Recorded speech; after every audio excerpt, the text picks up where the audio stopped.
Hi friends, നമസ്കാരം. പുതിയൊരു വീഡിയോയിലേക്ക് സ്വാഗതം. നമുക്കിന്നൊരു ഞണ്ട് കറി വയ്ക്കാം. ആവശ്യമായ സാധനങ്ങൾ: ഉള്ളി, ചെറിയ സവാള, പച്ചമുളക്, ഇഞ്ചി, കറിവേപ്പില, 2 ചെറിയ തക്കാളി. അപ്പോൾ നമ്മൾ ഇഞ്ചിയും വെളുത്തുള്ളിയും പേസ്റ്റാക്കി ചട്ടി അടുപ്പത്ത് വെച്ച് എണ്ണ ഒഴിച്ച് തീ കത്തിച്ചു.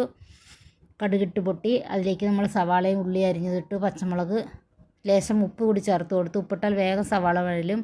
പിന്നെ വെളുത്തുള്ളി ഇഞ്ചി പേസ്റ്റ് അതിലേക്ക് ആഡ് ചെയ്ത് കൊടുത്തു. നന്നായിട്ടൊന്ന് ഇളക്കി മഞ്ഞൾപ്പൊടി, മല്ലിപ്പൊടി, മുളക് പൊടി, ഗരം മസാല, കുരുമുളക് പൊടി എല്ലാം ചേർത്ത് നന്നായിട്ടൊന്ന് ഇളക്കുക. നന്നായിട്ട് ഇളക്കി നല്ലപോലെ വഴഞ്ഞ് നല്ല കളർ മാറി വരുമ്പോഴത്തേക്കും തക്കാളി ആഡ് ചെയ്ത് കൊടുക്കുക. തക്കാളി ഇട്ട് നന്നായിട്ട് അതിനെ ഇളക്കുക. കുറച്ച് ഗരം മസാല അതിൽ ചേർത്ത് കൊടുക്കുക. നന്നായി നമ്മൾ തിളപ്പിച്ച് വെച്ചിട്ടുണ്ടായിരുന്നു വെള്ളം. ആ വെള്ളം അതിലേക്ക് ഒഴിച്ചു. ഒരു മുറി നാരങ്ങ നീര്, എന്നിട്ട് ഞണ്ട് അതിലേക്ക് ആഡ് ചെയ്ത് കൊടുത്തു. നന്നായി ഇളക്കിയിട്ട് നന്നായിട്ട് ഇളക്കുക. മൂടി വയ്ക്കുക കുറച്ച് സമയം. പിന്നെ മൂടി തുറന്ന് നന്നായി ഇളക്കി നോക്കുമ്പോൾ വെന്തിട്ടുണ്ട്. ഞണ്ട് കറി റെഡി.